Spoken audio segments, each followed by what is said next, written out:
Hey, Barrett Edelstein here, your celeb expert and your Celeb Savant. Celeb Savant is a weekly entertainment show. We have long-form career retrospective type interviews with celebrities, singers, actors, and industry experts. Ronette Marx is an international model, television presenter, and Miss South Africa Top 12 finalist from 2016. She was seen as a young farm girl in Bloemfontein, South Africa by a model scout and started a professional modeling career at the young age of 14 in Cape Town with Storm Models. After school, she modeled locally in South Africa and internationally, more specifically in India and Europe. Ronette found her feet in Mumbai. Here she was present in several Bollywood films and music videos, a model for several well-known campaigns, and also a TV presenter for the Super Techies show Season 3. She can be seen as the cover face of Leaf Winter 2022 magazine, the face of That's It Boutique, Torga Optical, Milk and Honey Clothing, and many more. Ronette recently joined the opulent model management team and the model search competition as brand ambassador. With her 20-year expertise, she'll be involved in starting and managing the careers of new faces looking to have a long and fruitful career in modeling. Up next on Celeb Savant, we've got Ronette Marx. Where do we find you in the world? How are you doing and what's happening in your life? Hi, thank you so much, Barry. Thank you for having me. I'm currently in Joburg, very busy. It's season time, it's summertime. It's also model season, so it's been picking up. It's quite nice. Been busy shooting for Torga Optical and shooting a couple of jobs out there. And then also on the entrepreneurial side, I have an interest in aesthetics. So we're also there in Bryanston. And then when I'm not busy with modeling and in the entertainment stuff or my husband's racing career, you'll find me there at the aesthetic clinic. Okay, so you mentioned, we're going to unpack your journey in a moment, but first of all, you mentioned modeling season. What does that mean? Okay, so in South Africa, our country is obviously very different to other countries. Yep. So modeling is essentially marketing, right? So whenever advertisers need to boost their business with TV commercials and print ads, that is when models are needed and models are requested. Obviously, in wintertime, it's not needed so much and not requested. So what you'll find South African models do, that's why we travel so much. We don't just travel because of the money and the dollar and everything. Yeah. We travel because Cape Town especially is seasonal. You'll find all your German clients and everybody coming for summer and for the lights and for the nice weather and for the shooting locations. And then everybody goes back when obviously the weather is not so nice to shoot outside or shoot movies or all of that. So in our country, modeling is very seasonal. So models will always be here.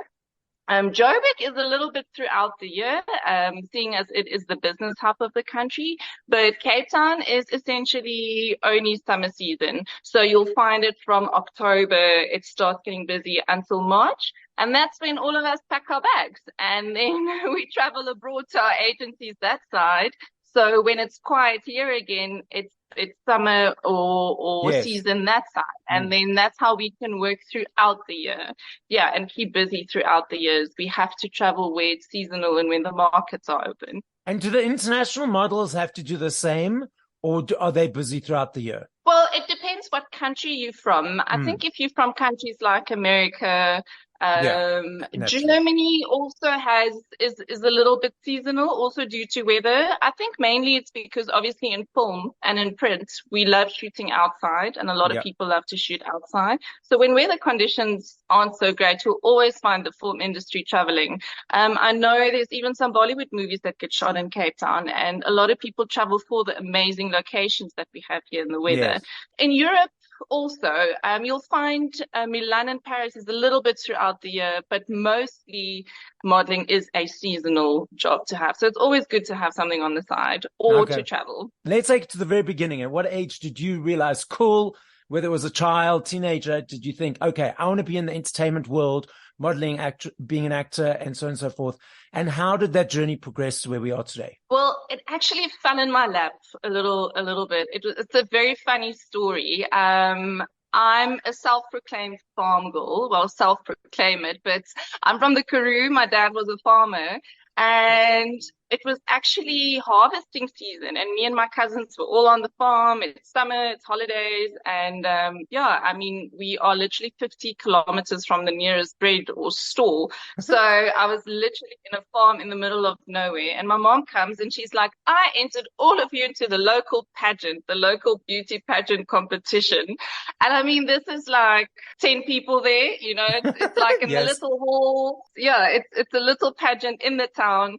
And for some reason, the girl that hosted the pageant there got a scout in, and that scout was a very legit person in the industry, and he got me at the age of 14 to get into Storm, which was one of the biggest modeling agencies at that stage in South Africa at the age of 14.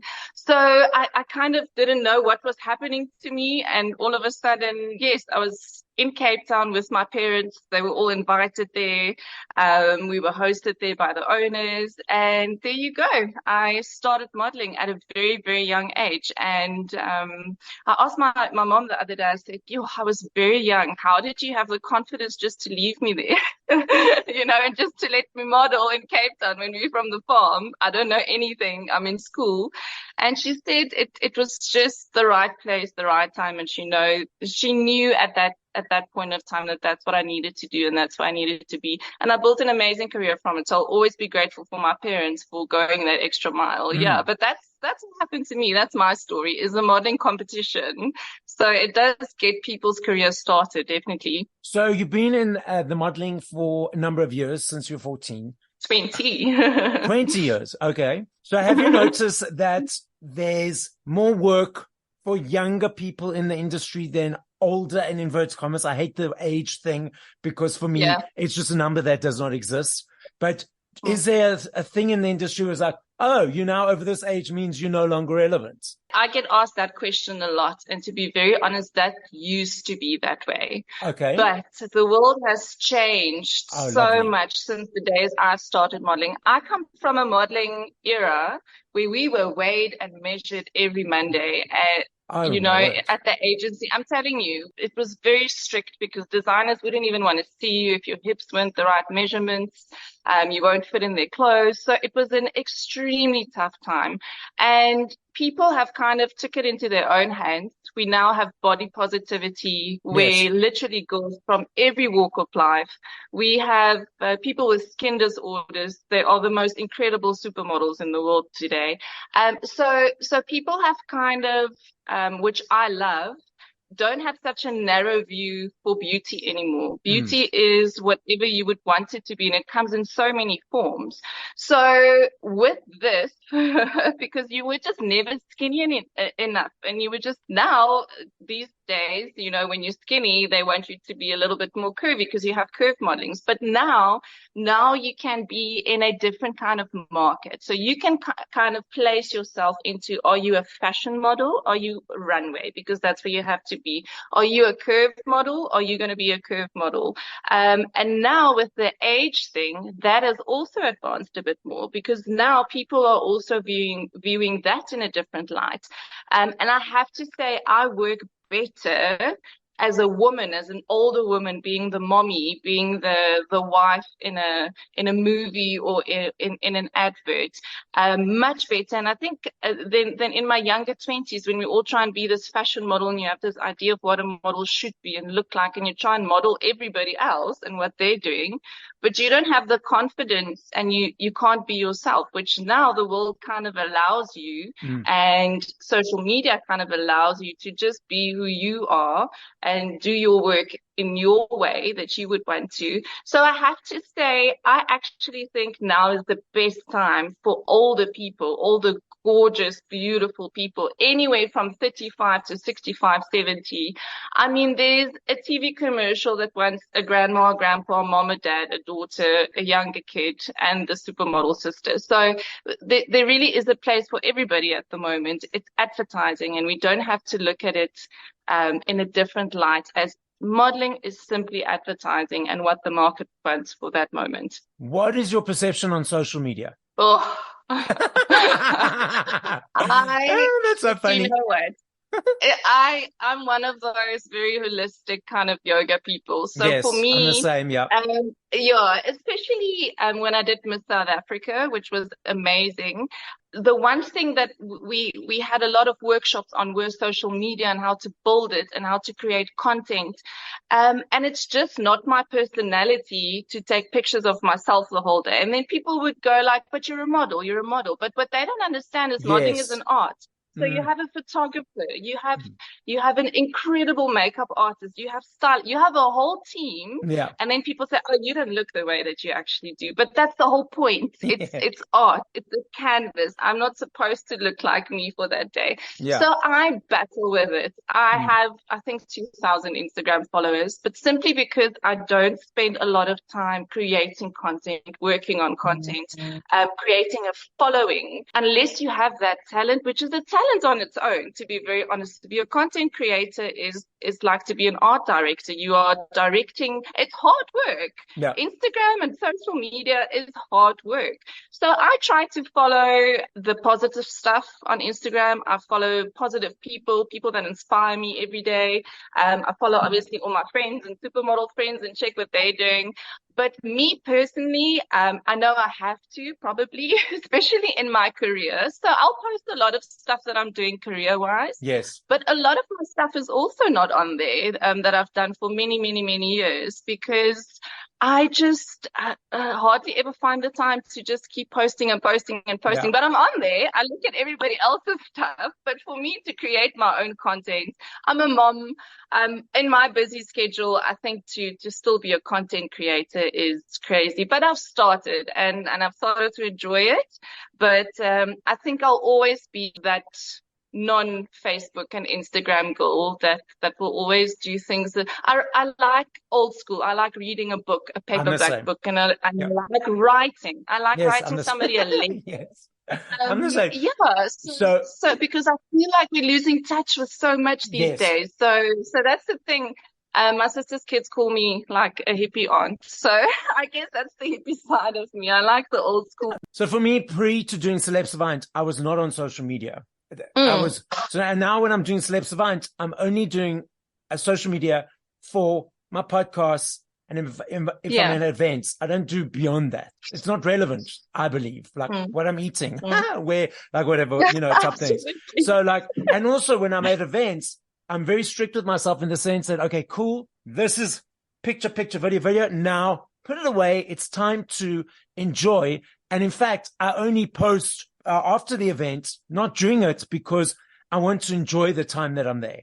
So the posts happen like the next day, and I'll do like over a few days. So it's spread out over time. So that's also an idea for you, just saying that if you're at an event, take some videos, take some clips, and you don't have to post all that day. Do it over a week or two. Yeah. And then you've got content for 2 weeks. True, but I think I'm the same there with you. I'm so scared that because life is so short, that I don't enjoy what I'm doing, or I don't enjoy the moment. So I'm completely the opposite there again. But you are right, and I have been. You can all look at my Facebook. I have been trying a lot and sharing my life and my stuff, because it is fun what we do. So I need to put a lot more races on there and all of that. When did you decide? Okay, cool. This avenue, or I could look at the avenue of acting. Another thing that just came to me, funny enough, this was all India, because in India, the market has changed a little bit, but I went there on a modeling contract. So I was working in Cape Town, and my agency there said, "Listen, India really wants you. We've got a modeling contract for you there." And I was like, "Oh, India of all places. Normally it's Milan and Paris, but let's go. It's an adventure." And it really was an adventure. And for me, they absolutely loved the way that I look. And I was much curvy in my 20s too. I think it's because of all the diets that you try and be on and be this very skinny model. And then it never works. It's the opposite. And they celebrated that, because for them, you need to be curvy to fill out a sari. And I think my face for them looked a lot like some of their Bollywood actresses there. Yes. So I was celebrated. I always tell people in that country. And that's what I also tell models to do is always go where your look is celebrated. Don't go to a country where you're going to struggle and where you're going to feel it's a competition and it's difficult. If you look Eastern, go to the East, go to Dubai, see how they like you there. So that's what I learned in India. And then literally from modeling, they would book me through my modeling agencies for a TV show. I mean, at that point, I never hosted anything in my entire life. And here I'm an anchor with this big technology anchor, Abhimanyu. Today he's got a massive, also social media company, app company for all the stars there and the content creators. And, so that happened. And also movies, like directors would literally see my picture on the agency. And the one director even told me, I did a movie called Linga. It was actually South Indian, but with massive, massive A-listers. And you don't really realize as a South African how big these actors are there because we only know Hollywood actors. Yes, exactly. And you're walking with them and you see all the other extras basically in the movie and they are literally praying at your feet and praying for you like you are this goddess because I'm fair, so I'm fair-skinned, so I was this goddess there. And so Nakshi Sinha, which today is one of the biggest actresses in India, she and her crew stopped with a car because I liked to walk to my trailer, and she and her crew literally would stop and say, do you know how dangerous it is what you are doing with all these people around, thousands of people? The scene was we were building a dam, so they literally brought in thousands of extras, and she's like, get in the car right now. And now when I look back, she's actually this massive A-lister. It's the same as Jennifer Aniston telling you, listen, get in the car right now. It was just unbelievable. And in my mind, I didn't fathom, also at such a young age, in my mid-20s, how big this was, that I'm actually getting booked through model agencies for these massive movies with these A-listers. So it's all through modeling, and which I'm extremely grateful for. And my model agency there, they're also a talent agency.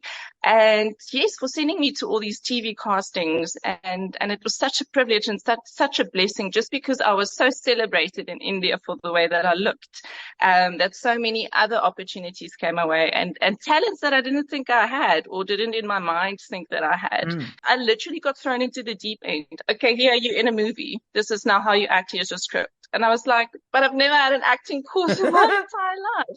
And yeah, I'm acting with the biggest stars in the world. But you know what? Modeling is acting. That is what it is. So you kind of just channel that. And I had so much fun. I had a great job. It was a great job. I had a great time in India, I have to say.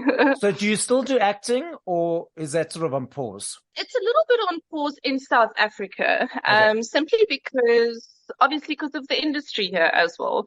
Here, our industry is much smaller. I obviously got married and I wanted to travel again to India. And my husband was just like, really? Do you want to leave me alone now for 3 or 4 months and go stay there every other month? Because I missed it so much. But in South Africa, our industry is a little bit smaller. So I just thought, you know what, let's just focus on the one thing, which is the modeling here. The modeling is more successful here. But I have thought about going into the acting avenues again and getting the relevant agencies on board again, just because I enjoy it so much. Not necessarily because of the rand value, because as we all know, artists and actors, we struggle. So for me, I think that was always thing that modeling is the one to focus on, the one for income, and then the rest, unfortunately, because there's not such a big industry in itself in South, like your Bollywoods or your Hollywoods, where I literally worked every day. So I think that's the reason why it kind of just held me back a little bit, just to focus on the one thing that will kind of like put you through while you're still doing all your other stuff. So mentioning that, how do you balance everything? Oh, with a lot of help. I had a very sick baby for the last 2 weeks. It was really tough. So I'm a mom and a wife. My life is extremely normal and not normal at all at the same time. So I have a lot of the normal day-to-day things that every other mom does. I'm not some superhuman. person. My baby also gets sick. I don't even have a nanny. I don't have that kind of help. I only focus on family. And I was always very proud, a very do-it-myself kind of person. I think because Yes. I traveled from so young and did everything on my own. I Hmm. don't ever like to ask for help. I don't like anybody's help until you have a child. Yes. Then you're like, okay, anytime. And up to him being 1 year old, we even took him to America for 2 months. So we took him with us to do a whole trip throughout the USA with an 8 month old baby. People thought we were crazy, but we were experienced travelers, and we were like, well, let's do this with the baby. It's okay. So for me, coming back, I was with him all the time. And then when I thought, listen, I'm just going to go smack back into my career, it was family. My mom is here and my sister is here, luckily, and they have been such a great help. Whenever I need them, they're there for me. And I think that's the key to having a good career, is a good support system. Yeah. That's the only thing, because even if they are in school, they get sick, you need help, you need some support, you need someone to help you. And my husband's also a trooper, I have to say. He's very good. He will easily take time off his busy schedule as well to help, where if I have a modeling job, because it's crazy. You have a casting the one day and the other day you don't. So Yes. I'm very glad and happy to have all of them. So it's all about your support system. And if you don't have one, build one. Get a friend, get an employee, get someone to help you. Because then you can focus a little bit more on the career that you Yeah, want to build absolutely. to. So what's next? Short-term, long-term goals? Oh, I have so many. I have been taking, I took a little while out to be a mom, and being back in it, it just kind of like threw me in again. And I got so busy and I loved every moment of it. So I just decided, here I am. I'm back, and I'm back with a bang. So I definitely am focusing on modeling. I'm still with all my agencies. We are looking, my husband is in an area of his life where his businesses are a little more flexible, and also focusing on his racing career. So with that, we can travel more as a family too. So he's happy to travel with me. And so that will be it again. So being an international model again, traveling again. I'd love to do the US. That's one of the countries I never got to, because the Yeah. East always got me. And once you're there and you work, you stay there. Definitely traveling again, Cape Town for seasons, traveling, and then, as I mentioned earlier, acting. And then it's a passion of mine, the aesthetics industry. I love it. I think it's amazing. And I am almost a qualified laser therapist. So it's just a business I've also dreamed of opening. So we do have a little place here in Bryanston, but the future, I would love to have a couple of clinics, definitely. Amazing. So many goals and so many things to achieve. Vision boards, putting it out there, it all comes through. So the podcast is listened to throughout the world. So as a final message to the listening audience, what would you like to say? Oh, man, life is short. Just follow your dreams. Don't worry about your age, your weight, your height, anything. I am currently an ambassador for Opulent Models. They are the biggest modeling competition in South Africa. If there's anybody out there, they have so many categories, fitness. If you want 5 and you're like, I'm not too tall enough for a model, they have so many categories. They have categories up until 50 years old. If there's something you've always wanted to do, go do it. Go register today, enter. That's how I started. I'm 20 years down the line. I've seen amazing things, met amazing people, and any other dream that you have, just don't wait for anyone, because that's the one thing we don't want is regret. So I know everybody says, oh, follow your dreams, but this is truly from someone that's been in an industry that can kick you in the gut for 20 years. And I'm still here, and I still don't care. And I'm still more confident than ever. And to all those ladies and men, who've just always wanted to give it a go, give it a go.